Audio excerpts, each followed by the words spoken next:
Tanawing nakamamangha, mayamang kultura at masasarap na pagkain. Yan at iba pa ang alok ng bansang Turkiye. G tayo dyan kasama si Oscar Oida. 10-day trip abroad? Tsak na sulit dahil sa dami ng i-explore. Tara sa makasaysayan at makulay na kultura sa Republic of Turkey. Look at that. Bansang napapalibutan ng mga gusaling may tuturing na architectural marble. Mula sa makabagong istruktura hanggang sa mga historical landmarks. Isa raw sa hindi dapat palampasin ang Hagia Sophia, dating katolikong simbahan na ginawang moske. Makikita mo pa rin yung images ni Jesus Christ at saka ni Mama Mary, hindi nila tinanggal. Kasi nag-goosebumps ako nung pumasok talaga ako sa Hagia Sophia. Feeling ko like 100 years of history ang na-witness ko.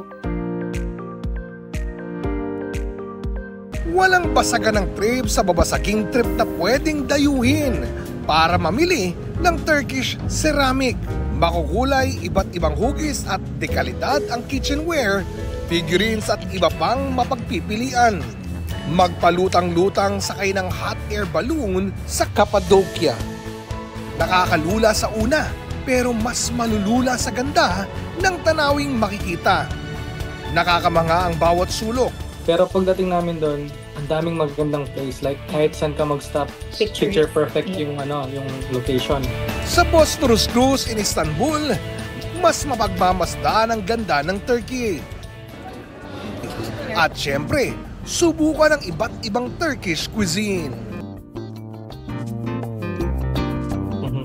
Ang dessert sa Turkey, bumabaha talaga siya. So every single time kakain ka sa Turkey, dapat meron kang space for desserts kasi it's talaga part of their meal. Oscar Oida nagpabalita para sa GMA Integrated News. Huwag magpahuli sa mga balitang dapat niyong malaman. Mag-subscribe na sa GMA Integrated News sa YouTube.